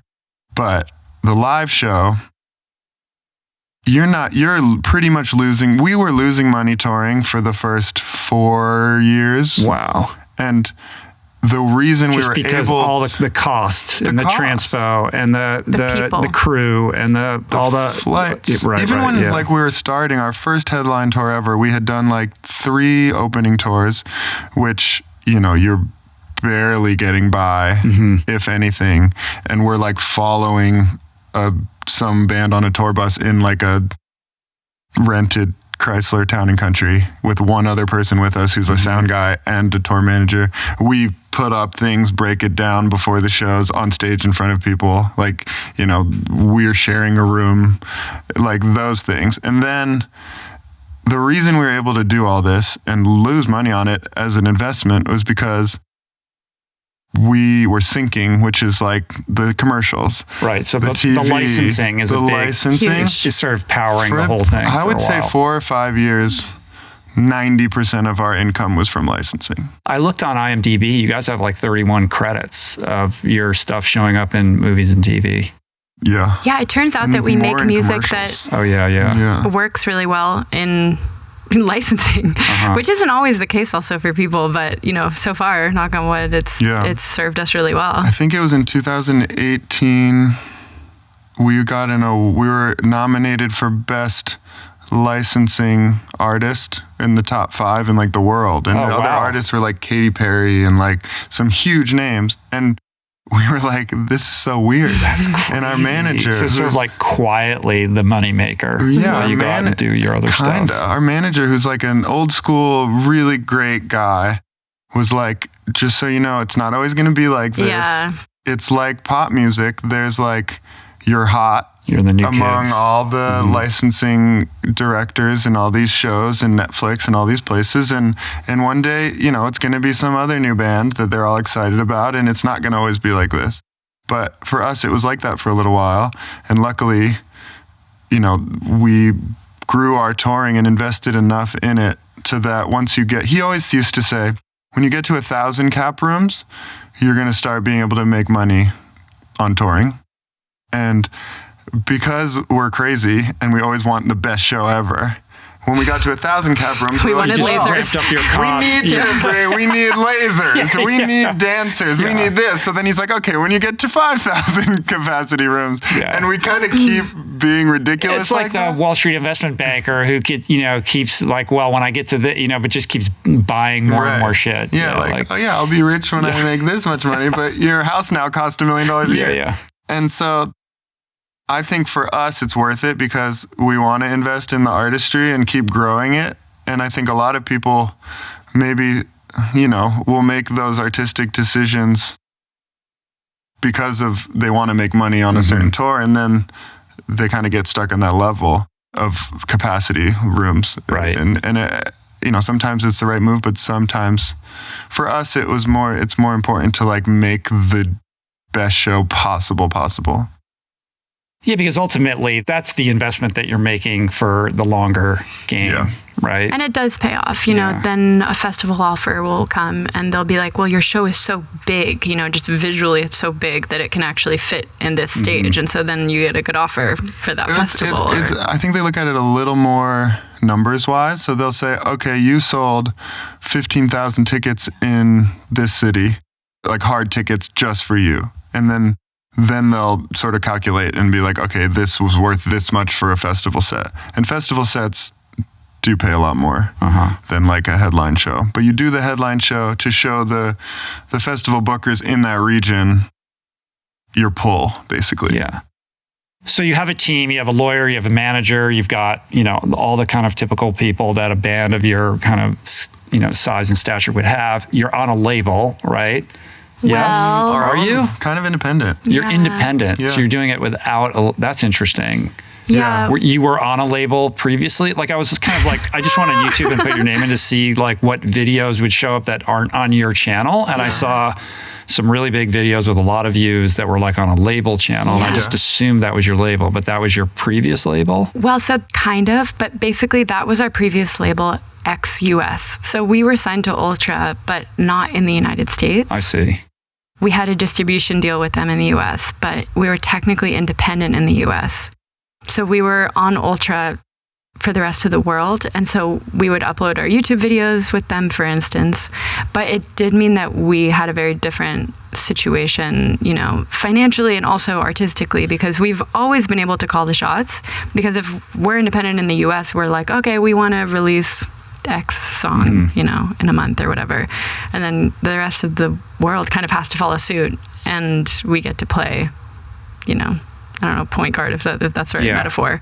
Yeah. Yeah, is that good? So then you own your masters. Yes. Yeah. Which is huge. Just licensed them out. And you've been able to Most do of them this are back already from earlier without that's very cool. I didn't know and that. now we're really interesting thing about that move, and this was all our manager, who's the best guy ever, Neil Harris, just a great dude.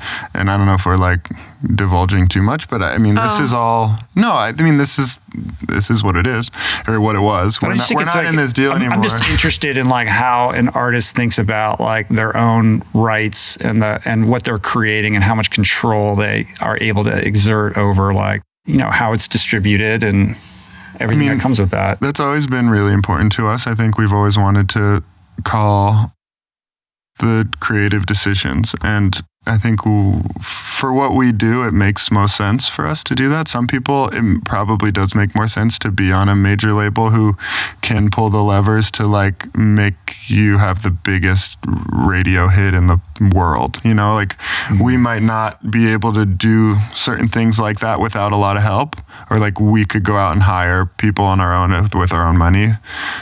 But like we don't necessarily have all the power behind it. But the interesting thing about that deal with Ultra was because we were syncing like crazy, especially at that time with commercials and movies and things, because we did not sign to any label in the US, and all of the syncing, not all, I'd say 98% of the syncing opportunities that came to us were from the United States. You get to keep all that money. The master and the publishing side. Yeah. If we had signed, we wouldn't have known this, but if we had signed, like most people would have, with Ultra worldwide, we would have had 50% of that income. They would have gotten 50% of every single one of those syncs. Wow. So like, that's a lot different. That is a lot. That is a lot. And you've already done a lot of the hard work that a band would rely upon a label to do early in your career to kind of get you to where you're at. And obviously, I'm sure there's still, if you were to go with a label, there's certain levers that they could pull that could probably accelerate, like, you know, your trajectory or whatever. And I would imagine, especially with the latest album, like that they're knocking, I'm sure you're getting, you know, approached for that. I mean, we talk about it all the time, because right now we're on, or actually we're not on anything right now, because we just did a deal with Virgin, who is the independent arm of Universal. So technically we're still independent artists. I don't know, like the verbiage is a little bit confusing. It's like a distribution deal, like an output deal. Yeah. Exactly. But they also, to give them more credit, there's a bunch of really smart people at Virgin, and they help a lot. And Ultra also was extremely good to us. Like we've had incredible experiences in, honestly, in our entire business, like from management to label to, we've had a really amazing experience with people that we've gotten to work with. And but this means that you both have to be entrepreneurs, right? Because when you're considering a tour, like you're responsible for the outlay, right? Yeah. Like you've got to underwrite this thing. You're not looking, a label's not taking care of that stuff. That's on you guys. Like that is a lot. That's a lot. The music videos, the album artwork, you pay everything. for all of it. Everything, yeah. Like we kind of went nuts on this most recent album, Bread, because we had such a clear vision of what we wanted to do artistically and for the music videos, and we spent a lot of money on it. And I don't regret it at all. Yeah. And you know, I think that was part of the leveling up this year. That felt like we were really, you know, doing it to the next level. And for us as an independent artist, that's, you know, investing in ourselves. Because also the deals are just bank loans otherwise. Right. You know, if someone else is paying for it, you're paying them back. Yeah, I know. But you don't think of it that way. And so you're not as cost conscious. Yeah. It's easier not to upfront the money. Right. It's your cash. It's easier on your But that even makes it more impressive when you're like, all right, we're at this level of venue, like we're gonna up our production. You know, like you're incurring that risk. It's definitely a risk that we take. Yeah. Wow. And how much does these other kind of like ancillary streams come into play, like merch and sponsor deals with brands and things like that? Like you guys are like, do you have a CEO? Like who manages all of this stuff? Because especially when you're not sleeping and you're playing every single night, like there's a lot of business that has to get transacted. There's a lot of business. Yeah. We have our manager, Neil, who's kind of, you know, I would say overseeing everything. We have awesome agents at WME who, you know, some are our show agents, some are our partnership agents, some are our private agents. Privates are another thing, if you're just talking business for artists, that like playing like flying to Dubai and playing some birthday party. Yes, but it's not just We've Dubai. never been to Dubai, but There's really wealthy people everywhere, and a lot of them like to party and have shows. That's the other quiet. They don't want to go to a concert. They want to bring their own concert.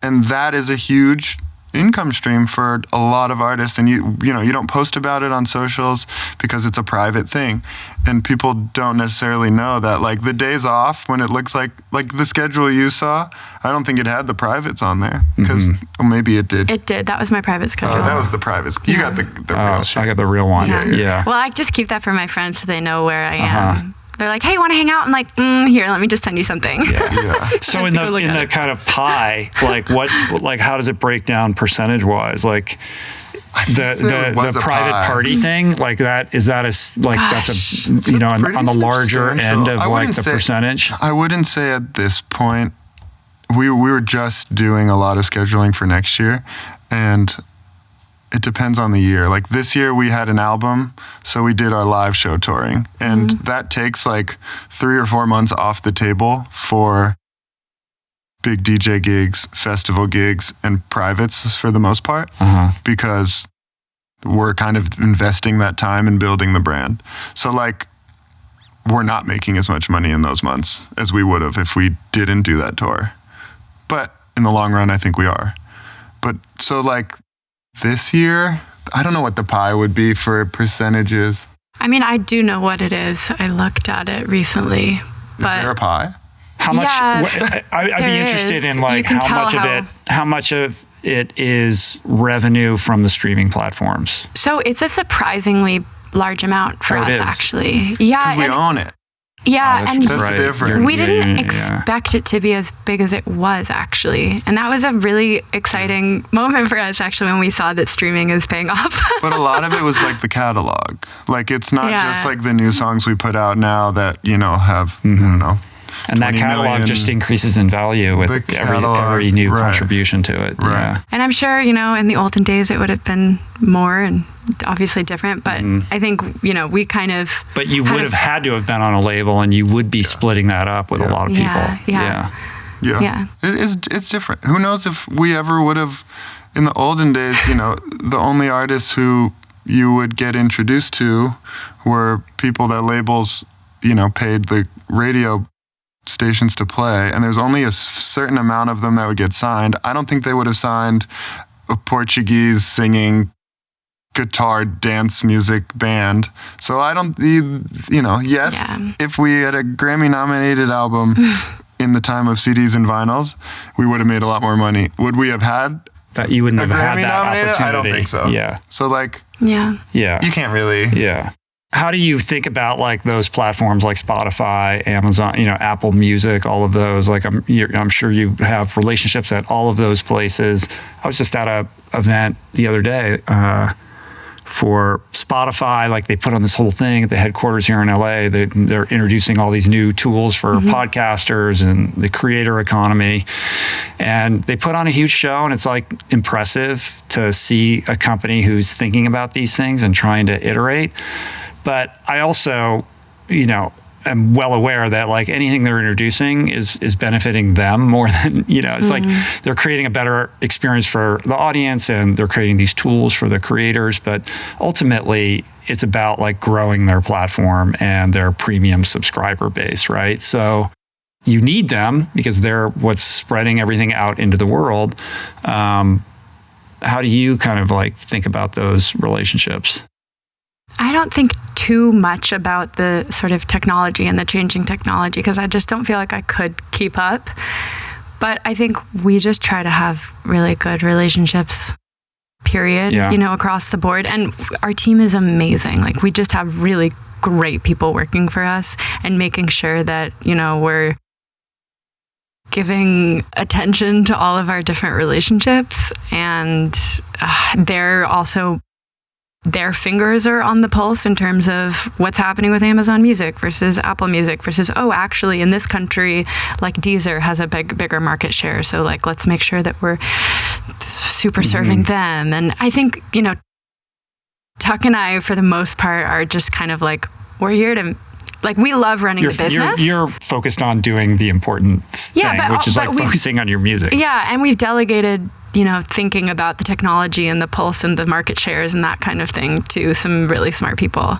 And then we do our best to keep up. And it can be a lot because, you know, there's like at any given time, just so many different partners to be sort of paying attention to and super serving, to the point where we also have to sometimes push back and be like, if we did all of this, we would have no time for making music. So we simply cannot spend our time doing this, and even though on a business level. The bigger you get, the more like kind of onerous that'll become, right? All the pressure to do all those other things. Yeah. And I think in terms of, you know, the types of deals that they have and the percentages they take in those things, like also...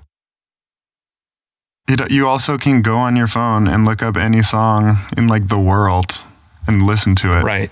It's That's crazy. Pretty cool. Like our I'm not gonna complain our about, youngest daughter, like she listens to all kinds of stuff that like when I was that age, it's just like to your point, like, Right. yeah, it's like my friend's older brother, gave me a Steve Miller, album or something like that. Like now, like the entire encyclopedia of music is available, and young people are being exposed to so many genres, and they're not limiting themselves to any one of them. And I think they're seeing the trends of the past few years have also been a lot of older music is having more streams than new music. Right. Like the pie chart of, new releases compared to sort of legacy catalogs. The legacy catalogs are growing, and it's just it is what it is. It's super interesting. Yeah, it's cool. I think, What is your advice to young creative musicians who are at the start of their, journey with this? Like, what mistakes did you make, or what should people look out for? What should they worry about and not worry about? I think, I've said this before, but make music you love. I think too many people make music that's like a hot genre right now, and it sounds like what the successful people are doing. And if I had listened to a Calvin Harris song and tried to make something that sounded just like that, it would be worse. He's the best at that. So why would you want to compete with that, So for us to come out and make something that sounded like nothing else, it was sort of just what we made. It just sort of happened to be what we make. But I think that was one of the reasons it cut through and was able to penetrate the world, because it wasn't being like, oh, is this better than this giant Calvin Harris hit? Or, it wasn't being compared to those things. And if you're not being compared to those things, it can just be good on its own. Mm-hmm. So if you make something you love that's unique and different, I think that's the best way to do it, because there's so much stuff and people are so good. Like, people are so good at making music. So much better than we are. Like, there's so many talented people, but a lot of people are trying to make things that sound the same. Right.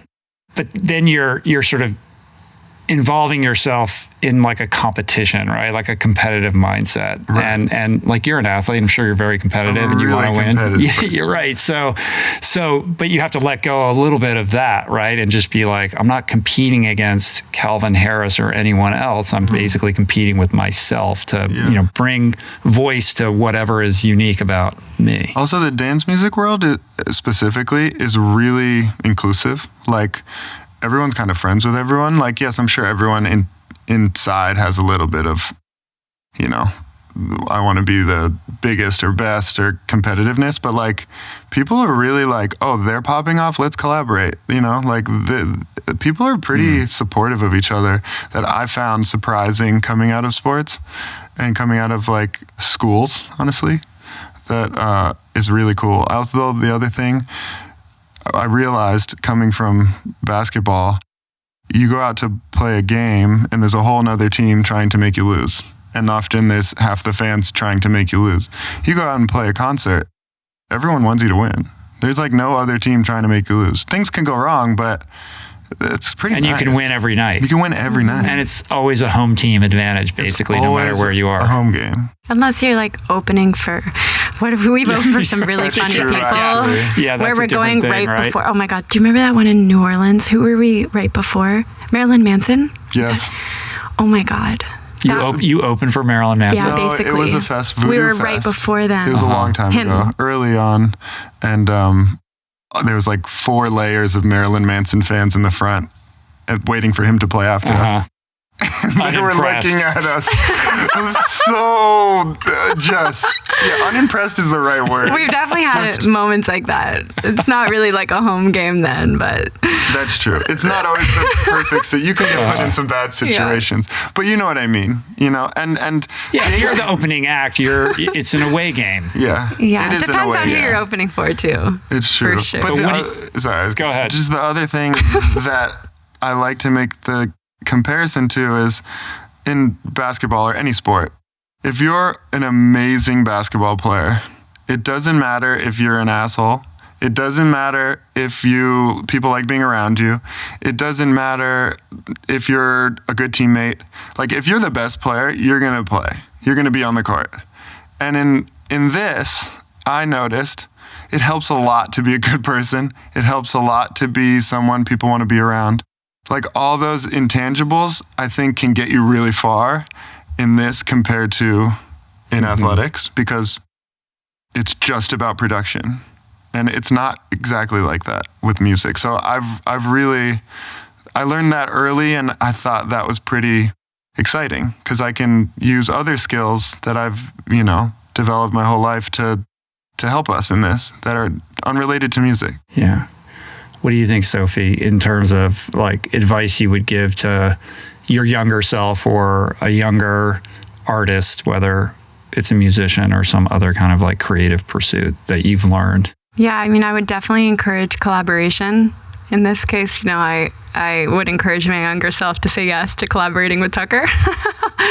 We got there. We got there eventually. And I think we've seen a lot of young artists, or just sort of people that are starting out as artists, when they do embrace collaboration and working with other people and sort of sharing ideas and getting inspired by other people, that it's really worked for them. And we have also seen artists that sort of gatekeep and get really fearful of like their ideas being taken, or like, when they're not open to collaboration and they're not like going into it with an open heart. And that has hurt a lot of people and a lot of friends actually that we've seen along the way. And I think, like Tucker said, these intangibles, there's a lot of people that we got to work with early on. For the first couple of years, we were not making money, and they took a chance on us because we had good relationships and they believed in us as human beings. And I'm sure those people would not have stuck it out for those first couple of years had we, been assholes. Yeah. So just the relationships are huge in our industry, and people want to work with like people that they like and who are respectful. It's really cool. You'll hear about the people who aren't nice. And it's simple. It's like we're all playing the same venues. We're all playing the same festivals. All the same crew members are working all the same festivals and venues.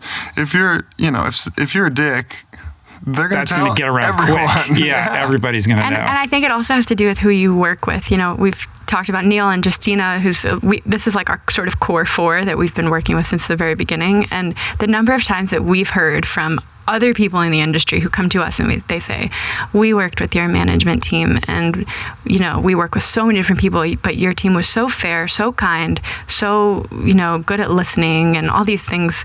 Like, we really just wanted to keep working with you. And that, I think you can't really quantify how far that takes you, but it's been something that has helped us for sure enormously, and also just makes our life a joy because we have good business relationships and also just good relationships in general. It's fun. Yeah, you're like playing the long game too. Yeah.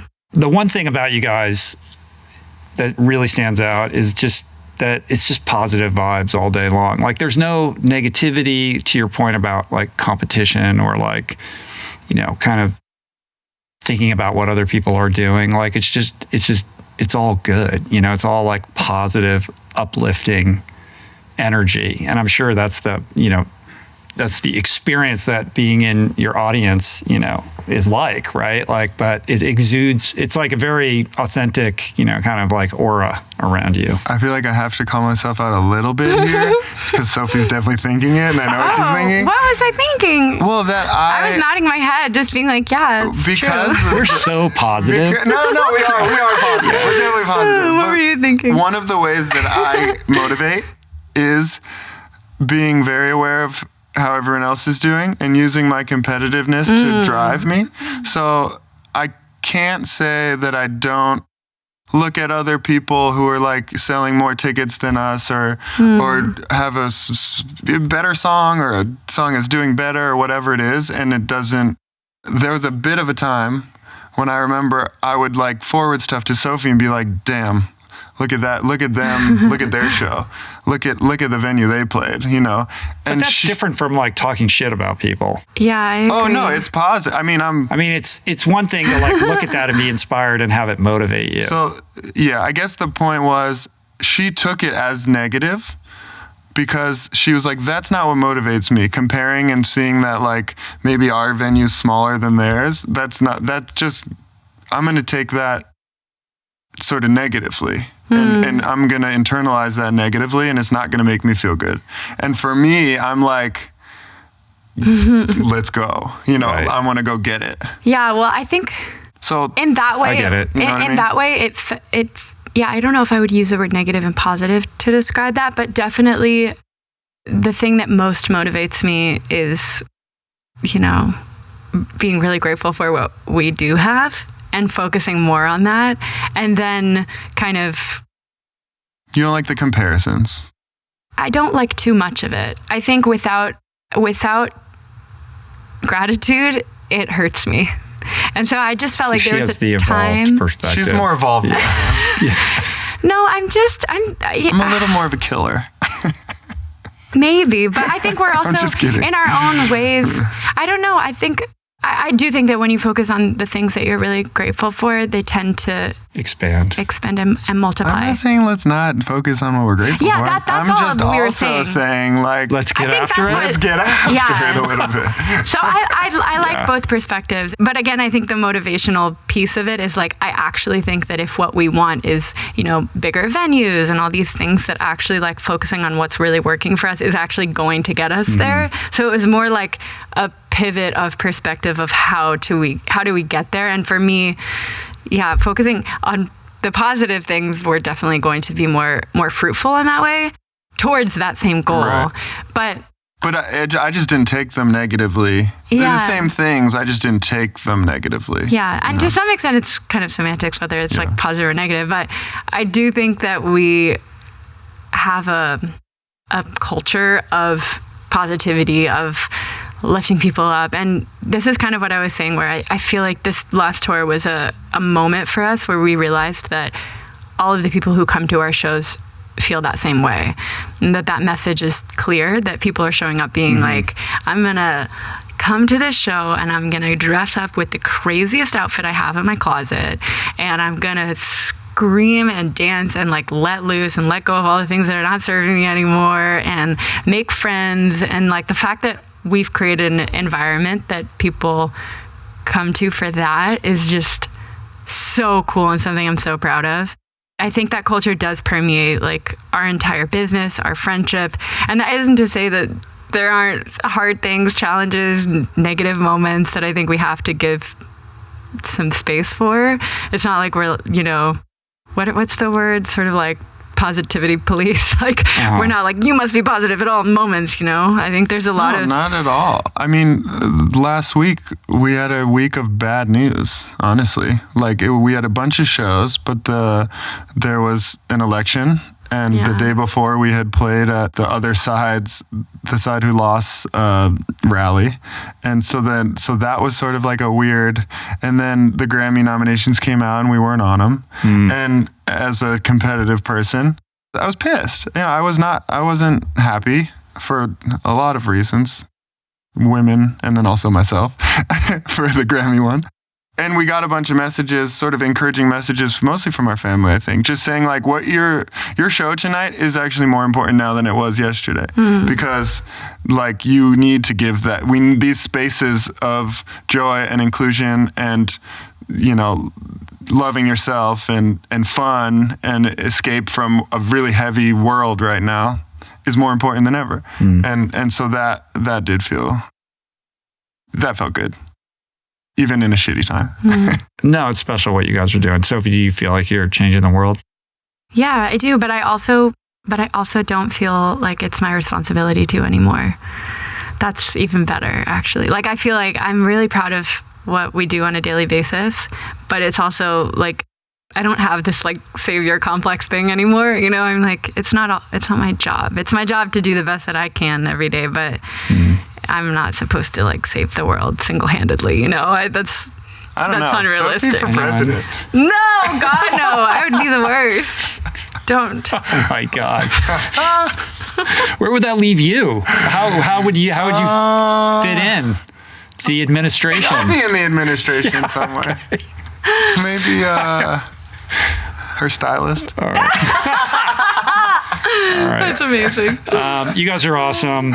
I'm just delighted by both of you. I think you're just at the very beginning of a very long journey that is going to be bright indeed. So I appreciate you guys coming in today. It's super fun. Thank you. I hope you guys get some rest at some point. I feel rested. Not today. I feel amazing. You know, call her at 4 a.m. tonight. Okay. Or after the flight in the morning. I still have to come to a show also. I know that I was trying to remember what show did Julie come to? Would have been so good. Where she came on stage? I don't know where it was. I don't remember It what was city in she Miami. That's where I met her. Was it Miami? I met her in Miami for sure. Oh my God, that was that was pre-pandemic. Yeah, a long time ago. Yeah. Wow. I remember. That's amazing. Yeah, that was fun. I can't stay up that late though. Anyway. Well, our live shows are like 9. You know, it's not all. We have like we have day shows daytime. too. Oh, you did? In Yeah. Vegas, I'll sign up for the day show. Yeah. It's fun. All right, cool. But a real honor, though. Thank you for having us. Yeah, this my honestly pleasure. was a dream No, you of guys are ours. awesome. I'm a huge fan of everything you're doing, and wind in your sails. Thanks for coming in. Thank you so much. Cheers.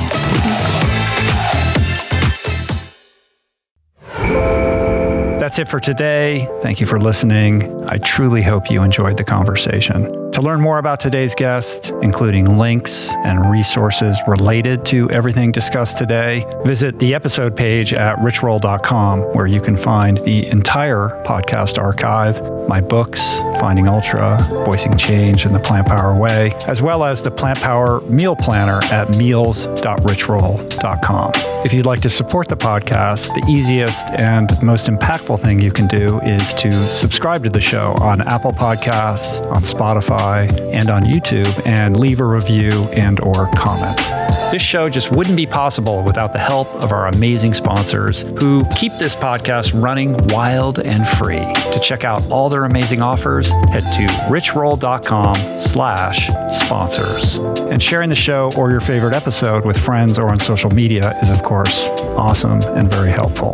And finally, for podcast updates, special offers on books, the meal planner, and other subjects, please subscribe to our newsletter, which you can find on the footer of any page at richroll.com.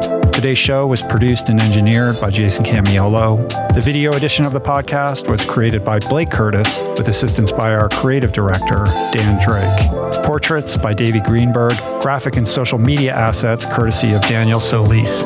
And thank you, Georgia Whaley, for copywriting and website management. And of course, our theme music was created by Tyler Pyatt, Trapper Pyatt, and Harry Mathis.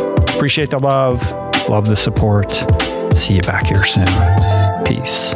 Plants. Namaste.